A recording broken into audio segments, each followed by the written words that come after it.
कि अब तो जंगल से अजीब सी आवाजें भी आने लगी थी, पर उन आवाजों को साफ सुन पाना मुमकिन नहीं था। अर्चना और गीता भी उन आवाजों से ध्यान हटाने की पूरी कोशिश कर रहे थे। पापा, यहाँ तो कोई निशान नहीं है। राहुल ने जंगल से आती हुई हल्की आवाजों को ध्यान ना देते हुए उस जगह के आसपास का मुआयना करते हुए कहा। संग्राम सिंह अब भी आसपास देखने में लगे थे। हो सकता है वो कार से टकराने के बाद उछलकर सड़क किनारे से ढलान से लुढ़क कर नीचे झाड़ियों में चला गया हो। आखिर कार भी तो बहुत स्पीड में थी, वो जरूर बेहोश हो गया होगा, तभी हमारे इतना आवाज देने पर भी सुन नहीं पा रहा है। संग्राम सिंह ने अपना एक और तर्क लगाया और फिर राहुल के हाथ से टॉर्च ली और ढलान की ओर रोशनी फैलाई, लेकिन उस तरफ झाड़ियों के सिवा कुछ नहीं था। पापा, गीता ने कहा, अगर वाकई किसी का एक्सीडेंट हुआ है तो हमें उस व्यक्ति को ढूंढकर उसकी मदद करनी चाहिए। अगर वाकई वो कोई जानवर नहीं था तो हमें उस व्यक्ति को ढूंढकर उसकी मदद करनी चाहिए। अर्चना ने घबराई और लड़खड़ाई आवाज में कहा, तुम लोग मेरी बात नहीं समझ रहे हो। अर्चना बड़बड़ाने लगी, और कितनी बार कहूँ आप दोनों से, हम फंस गए हैं। पहले ही कहा था जल्दी घर निकल जाना चाहिए, कुछ नहीं मिलेगा यहाँ। देखिए वही सब हो रहा है जिसका कि मुझे डर था। ये शैतानों का काम है। भला कार से टकराने के बाद कोई कैसे उठकर कहीं जा सकता है?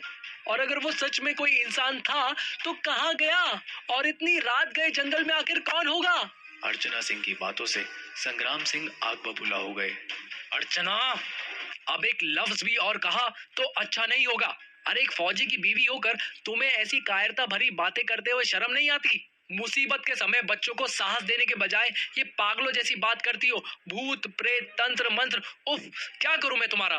पापा, आपको ये देखना चाहिए। राहुल ने कार के नीचे इशारा करके कुछ दिखाना चाहा। अब कार के उस तरफ सभी लोग आ चुके थे। उधर खून के निशान टायरों तक जा रहे थे।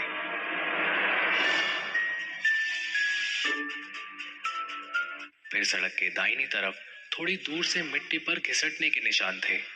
पापा, इसका मतलब आपने ठीक अनुमान लगाया।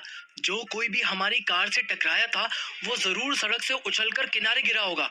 वैसे भी स्पीड इतनी ज्यादा थी कि ऐसा होना लाजमी है। पापा, हमें देखना होगा, हमें मदद करनी होगी। मैं भगवान से दुआ करती हूँ राहुल कि तुम और पापा जो बोल रहे हो वही सच हो और मैं गलत। अगर ऐसा ना हुआ ना बेटा तो हम यहाँ से निकल जाएंगे। अर्चना धीरज रखते हुए बोली। गीता ने इसी बात पर अर्चना का हाथ पकड़ लिया और उन्हें हिम्मत दिलवाई कि सब ठीक है। हेलो, अरे कोई सुन रहा है क्या? कोई है वहां? कोई है? संग्राम सिंह ने जोरों से चिल्लाना शुरू कर दिया था। सड़क के दोनों तरफ घने जंगलों की तरफ राहुल और संग्राम सिंह आवाज देने लगे। जंगल में उन दोनों की आवाजें गूंजने लगी और ऐसा लग रहा था जैसे जंगल उन दोनों को अपनी ओर बुला रहा था। उन्हें उन आवाजों से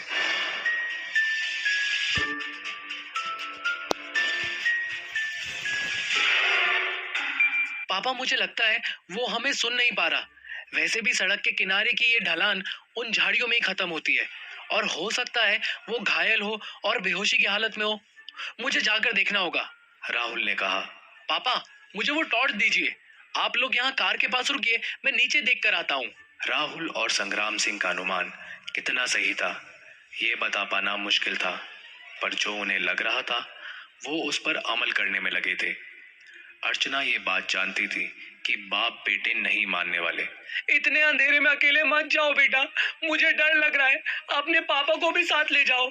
अर्चना ने अपनी उसी घबराई आवाज में कहा जिसमें उनका डर और बेटे की चिंता दोनों शामिल थी।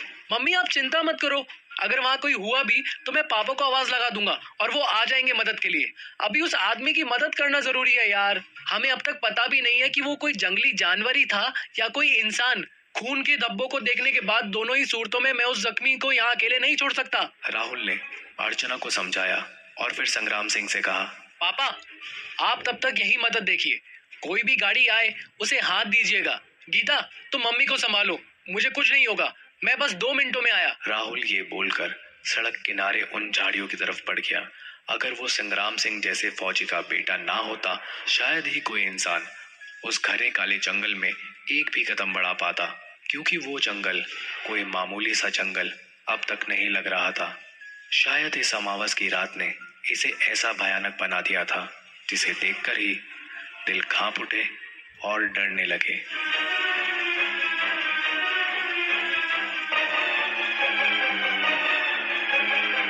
इस कहानी का अगला अध्याय आप जल्द ही सुनेंगे।